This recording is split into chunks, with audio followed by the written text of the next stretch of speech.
Cerita horor, kisah ojol yang dapat orderan fiktif dari hantu Cici cantik bercelana hot pants. Seperti cerita horor yang viral di media sosial kali ini, di mana kisah nyata tersebut dibagikan oleh akun Twitter @catatanyohane_channel. Dalam cuitannya itu, pengunggah menyebutkan jika kisah ini menimpa teman satu semanya yang bernama Rudy. Kejadian ini bermula ketika Rudy mendapatkan tawaran sebuah pekerjaan baru di Pulau Dewata, Bali. Saat itu Rudy pun langsung menanyakan tentang pekerjaan apa yang akan dia jalani selama berada di Pulau Bali. Secara singkat Rudy dijelaskan akan bekerja sebagai driver ojek online di Pulau Bali, di daerah Denpasar. Tanpa berpikir panjang, Rudy langsung bergegas menuju ke Pulau Bali. Di sana Rudy sudah ditunggu oleh temannya. Ia disediakan kos guna sebagai tempat tinggal Rudy selama berada di Bali. Sesampainya di Bali Rudy tidak langsung bekerja, ia harus menjalani berbagai tahap tes hingga akhirnya ia lolos dan bisa bekerja sebagai driver ojek online di salah satu perusahaan. Seminggu berlalu, Rudy masih saja belum memutuskan untuk bekerja. Di sana Rudy hanya berkeliling Denpasar sembari menghafalkan ruas-ruas jalan di sana. Setelah hafal, Rudy memulai pekerjaan dengan mengantar salah satu mahasiswa dari universitas di sana. Lanjut setelah itu Rudy mulai terbiasa dengan pekerjaan barunya itu. Sampai suatu ketika Rudy mendapatkan pesanan makanan, di mana pesanan tersebut dibuka sangat banyak. Setelah makanan selesai dipesan, Rudy pun akhirnya langsung mengirimkan makan itu ke tempat. Jalan demi jalan telah dia lalui, hingga tempat yang dituju telah ditemukan. Ini aneh, kata Rudy. Tak disangka, ternyata tempat tujuan orderan itu adalah sebuah rumah kosong. Karena takut ada hal yang tidak diinginkan, tanpa basa-basi Rudy langsung memutar balik motornya. Rudy memacu motornya lebih cepat dari sebelumnya, dan memutuskan langsung kembali ke kosannya. Sesampainya di kosan, Rudy dengan sukarela memberikan makanan tadi kepada teman-temannya. Banyak sekali Rat, tanya teman Rudy. Iya, barusan dapat orderan fiktif. Masak alamat tujuan di rumah kosong, jawab Rudy. Sambil terus menikmati makanannya sendiri. Hingga pada hari itu Rudy memutuskan untuk tidak bekerja sementara. Rudy hanya waktunya untuk tidur dan bermain game di kosnya. Keesokan harinya, Rudy kembali bekerja untuk menenangkan diri. Hingga semua berjalan lancar, Rudy terus mengaktifkan aplikasinya.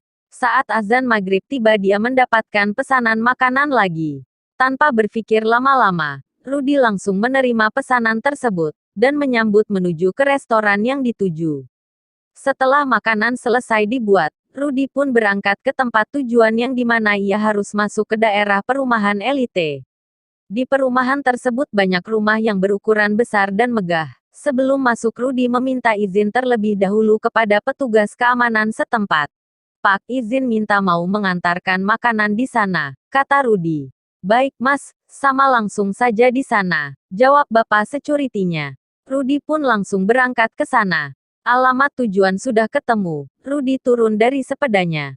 Dia pun memanggil-manggil orang yang ada di dalam rumah tersebut. Karena tidak ada jawaban, akhirnya Rudy melihat sekeliling sambil mencari bel. Sepertinya tidak akan kedengeran jika dipanggil dari sini, kata Rudy sambil mencoba menghubungi lewat handphonenya. Rudy menemukan bel rumahnya di pojok dekat gerbang. Rudy pun menghampiri bel tersebut dan menekannya hingga terdengar suara dari dalam. Halo Pak, sudah di mana? Ternyata telepon Rudy sudah diangkat, dan menanyakan keberadaan Rudy. Sudah di depan rumahnya Mbak, jawab Rudy. Oh ya udah Pak, saya keluar dulu, kata pelanggan tersebut. Akhirnya Rudy mencoba menunggu. Tidak lama Rudy menunggu, karena pemilik rumah sudah keluar. Wanita cantik sekitar umur 20-an memakai kaos lengan pendek dan hot pants. Mbak Cici ya? Tanya Rudy. Iya mas, ini uangnya, jawab Cici. Waduh saya tidak ada kembaliannya Mbak, kata Rudy. Loh, ya udah kalau gitu saya ambil uang pas dulu ya mas, jawab Cici. Sebelum Cici kembali, Rudy memberikan makanannya agar serta dibawa masuk oleh Cici. Tunggu sebentar ya mas, kata Cici sambil berjalan kembali masuk ke rumahnya. Cici terus berjalan cepat dengan sedikit lari pulang ke rumahnya. Cici sengaja tidak menutup kembali gerbang rumahnya. Sambil menunggu Cici mengambil uang pas, Rudy pun mencoba melihat seisi rumah Cici yang sangat bagus. Bagus banget rumahnya, kata Rudy dalam hati. Di dalam gerbang terdapat taman dan di tengahnya terdapat air mancur yang indah. Sekitar 15 menitan Rudy menunggu, namun Cici masih saja belum keluar. Karena capek berdiri, Rudy memutuskan untuk duduk di sebuah kursi yang terbuat dari semen dan batu bata di dekat gerbang.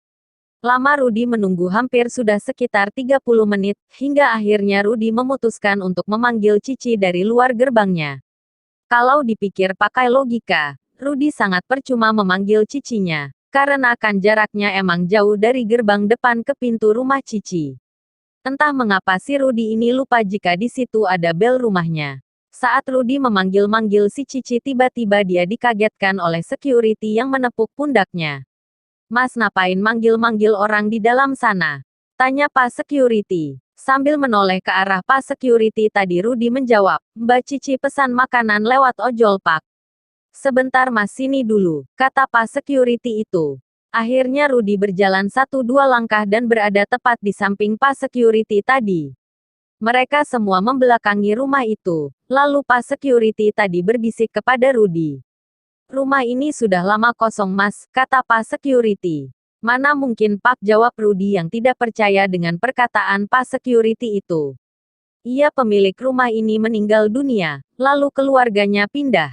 Dan rumah ini dikosongi sudah lama," kata Pak Security yang mencoba menjelaskan. "Kok bisa Pak, tadi itu mbahnya keluar. Dia ngambil makanannya. Karena uang yang dikasihkan nominalnya besar, jadi saya minta diambilkan uang pas saja," kata Rudy. "Coba sampean lihat ke belakang Mas, itu rumah sudah kosong," kata security itu dengan nada yang sedikit menekan. Rudy menoleh ke belakang. Alangkah kagetnya Rudy. Rumah yang tadinya bagus berubah menjadi rumah kosong yang tidak berpenghuni dan tak terurus, di mana ada banyak sawang-sawang di temboknya, juga rumput alang-alang yang sudah tinggi. "Astagfirullah," kata Rudy. Badan Rudy lemas dan gemetar. "Tapi Pak, makanannya tadi dibawa masuk rumah itu juga loh," kata Rudy yang masih tidak percaya. "Lah, dibawa kemana Mas? Itu loh makanannya masih nyantel di sepeda kamu," jawab Pak Security sambil tangannya menunjuk ke arah motor Rudy. "Kok bisa Pak, tadi itu mbahnya keluar. Dia ngambil makanannya. Karena uang yang dikasihkan nominalnya besar, jadi saya minta diambilkan uang pas saja," kata Rudy. "Coba sampean lihat ke belakang Mas, itu rumah sudah kosong," kata security itu dengan nada yang sedikit menekan. Rudy semakin lemas dibuatnya. "Lalu tadi itu siapa Pak?" tanya Rudy sambil mulutnya yang gemetar. "Sudahlah Mas, ayo kita ke pos dulu. Mas tenangin diri Mas dulu di sana," kata Pak security tersebut. Akhirnya mereka berjalan ke arah pos yang dimaksud. Saat itu Rudy menuntun sepedanya karena memang jaraknya hanya beberapa langkah saja, dan juga karena Pak security-nya juga membawa sepeda pancal. Sesampainya di pos, Pak security itu memberikan segelas air putih kepada Rudy. Lalu dia menceritakan memang banyak kejadian di rumah itu sebelum Rudy. Motifnya sama, memesan makanan lewat ojol. Namun banyak juga yang akhirnya mengetahui terlebih dahulu kalau rumah itu kosong sehingga ojol tersebut langsung buru-buru untuk putar balik. Namun juga ada beberapa yang mengalami kejadian seperti Rudy, di mana menurut ojol tersebut rumah itu awalnya bagus namun akhirnya justru seram. Bahkan ada juga ojol yang mengantarkan pulang si Cici ini sampai ke rumah tersebut. "Ini orang ngegonceng siapa ya? Lah kok ngomong sendiri?" Terus sesampainya di rumah Cici, "Orang ini masih ngobrol sambil tangannya nerima uang cash gitu Mas," kata Pak security itu. Rudy semakin dibuat takut mendengar cerita dari Pak security itu, hingga akhirnya ia cepat-cepat untuk pamit pulang ke kosnya, dan menaruh makanan pesanan Cici itu di pos tersebut.